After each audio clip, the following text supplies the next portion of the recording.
Hey guys, and welcome back to Is That Thing On? I'm your host, Jamie. This is a podcast about healing and becoming more authentically yourself after a breakup. This is not a relationship centered podcast. And what I mean by that, this is not the podcast where I'm going to give you tips on how to get into your next relationship and or get back with the next. This is about healing and becoming more authentically yourself. This week, we're going to be talking about sadness and how it shows up and how you deal with it and how it is very normal, of course, to be sad after a breakup. After a breakup, you are having to come to grips with the fact that this future that you're going to have with this person no longer exists and it won't be happening. And in long-term relationships, it can be particularly hard because you've entrenched yourself with this person. For all intents and purposes, this was going to be for the rest of your life, whether it's a long-term relationship or you were married. And for it to just end, even when it's necessary, it's still very hard. So being sad after a relationship doesn't mean that maybe you made the wrong decision or that you should go back to it. It's just a new normal that you have to get accustomed to. It also can shine a light on things you need to work on. And I know it shined a light on me, but I'm going to tell you a little bit about how sad I was after my relationship ended. I mean, I think we've all seen in the movies and television shows how people react after a relationship and how sad you can be. I was all of those things. My car, for some reason, was my trigger to cry. I would be going along my business during a normal day and then get my car to run an errand. And for whatever reason, I would be sobbing in my car. And I'm a Cancer, so sometimes being in my feelings is actually my jam. Like, I enjoy it. You may see my dog every now and then. He's not in the crate today. But so I would sometimes purposely turn on my sad music so I could just cry. I am a firm believer in crying heals, and I would have to get it out. Sometimes I would purposely watch sad movies so I could cry. I just cried. I would see something along the street and cry. I would see a billboard that reminded me of my ex and cry. I would go out and sometimes, seeing other couples, I would have to excuse myself and go to the bathroom and cry. I also had these little rituals. Sometimes on Fridays, I would order from Brewster's a pint of key lime pie ice cream. My God, it's good. And sit and watch a sad movie and cry. I would take a Delta 9 and cry. I just would cry. I have a whole list. Let me see what else. I also didn't sleep a lot. You know what movie really got me a lot? The movie with Jennifer Aniston and Vince Vaughn, The Breakup. That movie, I would cry. The way I related so much to that movie. And me and the ex actually would watch that movie together. And he would sit there and be like, oh, she should really leave him.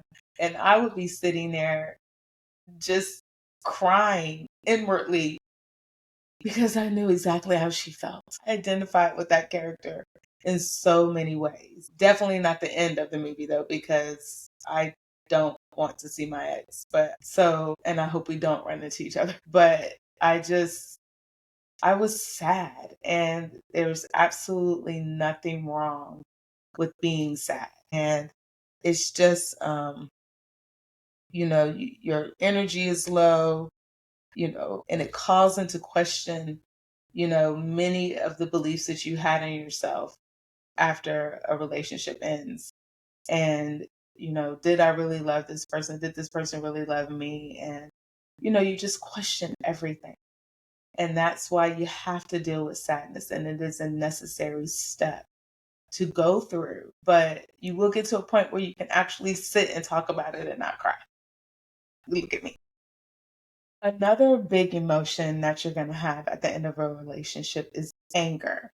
Now, while I was sitting in the car crying, sometimes it would immediately morph into me screaming and cursing him out. Because if you listen to or watch my first episode, my introduction, I am actually very proud of how I ended that relationship. March of 2023 was the last time my ex ever saw me upset. When I decided to leave the relationship and express this to him, it was in this tone. I showed no real heightened emotion. I just wasn't doing that. I also didn't feel the need to list all the reasons why I was leaving the relationship, because at that point it didn't matter. I had already said everything that I wanted in that relationship, and saying it at the end, what difference would it have made? So I didn't care and don't care if he thinks that I was the wrong one in a relationship. I don't care. Whatever opinion he has of it is his opinion, and he's more than welcome to it. I will not argue with him. He's right about it all. But in the quiet of my own car or at home or in therapy, oh yes, I cursed him out multiple times. I mean, all of the words. I replayed situations where I knew I forsaked myself, where I knew I was against me in that and just was mad at myself. I think a lot of it was anger for myself, to be honest, because I knew this. And I knew my needs were not going to be ultimately met. I knew that the goalposts were going to continue to be, placed in front of me. I knew that he was going to forever make me feel that I am not up to par for him while doing nothing that I need and making excuses on why he doesn't have to do anything I need. I knew all of that. So it was a combination of being mad at him and a combination of being mad at myself. Because what were you thinking? What did you expect to happen? I mean, you're the one who stayed for this long. The number of times that I said that to myself, that you're the one who stayed that long. This is your fault. Why? And you have to go through those emotions too, y'all. And I'm better now with that, because I don't know if I could have been the way I am now 5 years ago. So, I needed, I don't know what life needed to show me, but I needed it to be shown. And I needed it to align the way it is. So, but I was angry. I also blocked him on everything. And I used to not do that. Whenever we would have our little spats or blow ups and I would walk away and say never again, I never blocked him. Never. And, for probably 10 years of our relationship, he lied and told me he didn't have social media when he did. So, I just, when it was over, people are always like, well, I don't want to give them the satisfaction, so I'm not blocking them. I block them. You don't need to see what's going on in my life. I don't need to see what's going on in your life. We're just done. I don't care about what's going on in your life. So it was not for him. It was 100% for me, because we have a lot of mutuals, and I didn't want to see any of his comments. I didn't want to see him at all. So I blocked him on everything I could block him on. And it's made me feel better. And then Apple came out with a option on photos to hide photos, because there's just so many photos and some of them are like cute, you know what I'm saying? So they're hidden now, because Apple loves to bring up a photo album, right? Loves to tell you, you remember this time, girl? When I'm like going through stuff, that damn iCloud, none of that stuff goes away. I have phone numbers in there from people I haven't talked to in 20 years, but I digress. But I'm saying you can hide photos on Apple where you'll never see them, scurry down to that particular face. So it knows not to show me any of those photos. They're hidden. They don't pop up. I have to go look for them if I wanted them. So these are just things I did. I screamed a lot. So, and every now and then, He probably gets a curse out maybe once a month now, so because I'll remember something and it'll make me cringe. And I'll just be like, girl, I say that a lot, girl. But be angry too. Sadness and angry go hand in hand. And my anger usually was my period to the sadness. And then I felt okay. So, yeah. Another surprising feeling that I had at the end of my relationship, and I think I only felt it this time because I knew I was done, was actually relief. In addition to sadness and anger, because they kind of go hand in hand, I felt relief to be out of the relationship. I felt that a decision had finally been made and I was the one that made it. Because, people like to say indecision is the decision. But I felt for once I made a decision fully for me, not for anyone else. And I was standing on it. I didn't want to talk about it. There was absolutely nothing more to say, nothing more to say. So I felt relief, and I actually didn't realize how much of a relief afterwards. I'm sorry, my dog is licking. Stop. So you can see him a little bit right there. But I felt relief. So once the relationship ended, I am 48 years old. So I'm in perimenopause. And everyone talks about waking up at 3 o'clock in the morning and why do you continue to wake up at 3 o'clock in the morning? And they like to say it's cortisol, it's stress. After March of 2023, that's it. Yeah. I don't wake up at 3 o'clock in the morning anymore. I sleep through the night now without aid. And it's because I was stressed. I lived in stress. I wasn't happy with myself physically. I wasn't happy with myself mentally. And that relationship was literally draining me. And I felt relief to be out of it. I was the one that made the plans for everything. I was the one that was doing the most emotional labor in that relationship because I was the only one that was focused on one person. I don't know what my ex was doing. Wholeheartedly believe there was probably other people. I was doing the emotional labor of trying to make sure our relationship was okay. I was doing the emotional labor to make sure I was meeting all of his demands.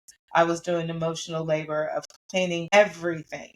And then when I would ask for him to plan something, it was like asking for the moon. I don't do it as well as you do. I don't want you to do all of that. Just do something. And I'm not saying he didn't do anything, but I did it. I carried that relationship. I absolutely did. And it's exhausting. It was exhausting. And I think that's why I'm tippy toeing into getting into a new relationship because I have the tendency to want to be the personal assistant, the planner, all of those things. And that was something I had to heal in myself. Why? Why are you doing all of this? What is it that you need? Why are you such a hardcore people pleaser? And once those parts of me started being healed and revealed, I was like, I can't do this. It's exhausting. So having relief at the end of a relationship doesn't diminish the love I have for him in that relationship. Doesn't diminish, why I did stay, but and it doesn't make me having relief doesn't make me automatically feel happy. So that's why you're still stuck in sadness and anger. But you can feel relief. When I went to Aruba for my birthday. This was a few months. This was in the 2024 year where we weren't talking at all. This was last year. It was my first solo trip that wasn't a business trip. And as soon as I got there, I'm accustomed to like hitting the ground, doing stuff. I put my bags down, opened the windows, opened the curtains, and slept for like 4 hours. I was exhausted. And, you know, you just don't want to feel like that in a relationship. And I'm glad I don't feel that way anymore. But relief is okay. It's a good thing to feel. It is. Okay, so how can you work through these feelings of sadness, anger, and relief?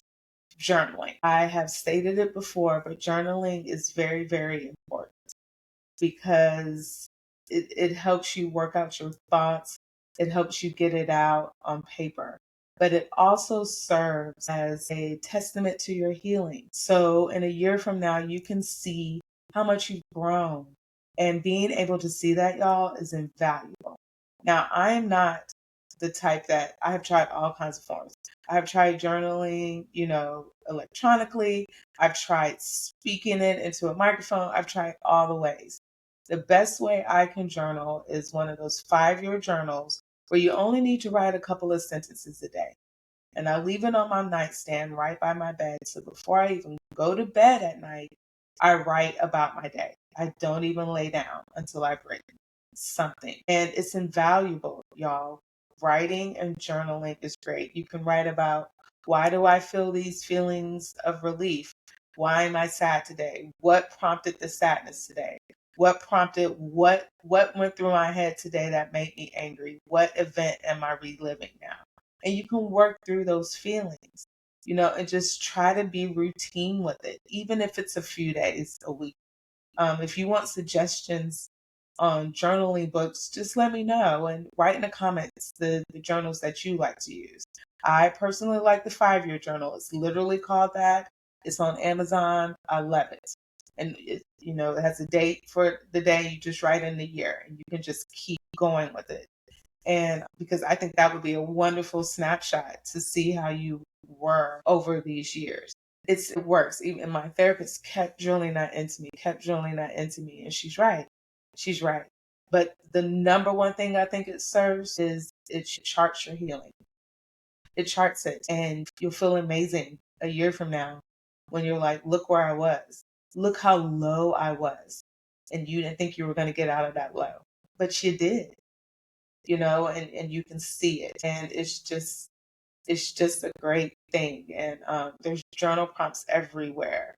I just gave you some. So if you would like some more, I can add those to the comments. And you know what? I'm going to put some in the comments for you guys. And then you can write out some things to get you started. So please journal so you can deal with the sadness, anger, and relief. They all go hand in hand. And I feel like those 3 emotions occur at the same time. It's like cyclical. They just, you go through them all probably on a weekly basis in the first few months after a breakup. Okay, we've come to the end of this episode. I don't think this episode is going to be that long, but because it's just sadness, anger, and relief. But it's normal to feel all of those emotions. And if you would like to share your thoughts on journaling and how you journal, or your experiences going through sadness, anger, and relief after a relationship, please share in the comments. Maybe your story can help someone else. And just know that it is normal, normal, normal to go through all of these cycles of emotions. It is absolutely normal. And I will say this at the end of every episode, but you will get through it. You will get to the other side. So I don't know why I'm kicking my camera. But so please take care of yourselves. Please comment. Please, let's build up this community. Please subscribe and like and share to anyone that you think this might be helpful. Please let me know if there's anything else you would like to see in this podcast. I'm open to whatever you any suggestions. So I hope everyone has a great week, and I know this might have been a tough one, but please take care of yourselves and those you love. Bye bye.